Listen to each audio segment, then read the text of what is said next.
Welcome to the Resolve 104 course. I'm Andrew Balis and I'll be your instructor. In this course, we're going to be exploring the various ways to do what's often referred to as secondary color grading or secondary color correction. After you've balanced your image with contrast and color balance, and you've got your image close to, let's say, where you want it to end up being, there are definitely going to be times when you're going to want to refine individual elements of the frame. It may be a very particular color in the frame that you want to affect. It may be that you want to affect an entire portion of the frame. So let's take a look at a couple examples of what secondary color grading might involve.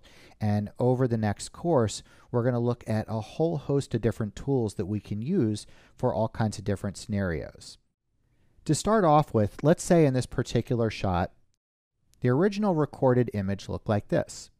And the primary grade that was applied was meant to make this image look very cold and a little on the dark side. But let's say that that was great for the overall shot, but that you felt that it was just slightly unnaturally making the face feel a little too bluish. So you wanted most of the frame to feel bluish, but not the skin color. So one of the tools of secondary color grading would be to select colors in the frame, like skin color. And in this particular case, the skin color was selected, and then the adjustment that was made to bring it back to a more rosy, warmish hue, as opposed to the original grade where it was still kind of cold and dark. So this is one example of being able to alter just one portion of the frame. In this case, a color. In another case, you might actually use shapes as a way to affect just a portion of the frame. And these shapes are called power windows, and it's another one of a variety of tools that we've got.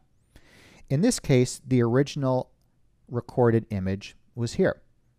And the primary grade brought the overall contrast and color balance to a nice rich zone.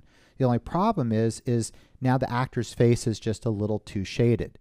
So in this case, a shape was used to adjust the contrast just on the face, to bring back more detail back into the face.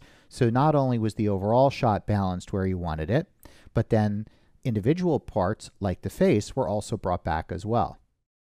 Now, shapes are also used in other ways as well, sometimes for more subtle and other times more stylized effects. We may want to use a shape to affect an entire side of the frame.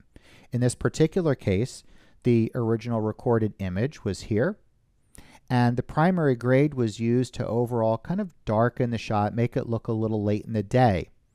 And then the secondary grade in this particular case, it was a shape used to darken and color just the top part of the frame.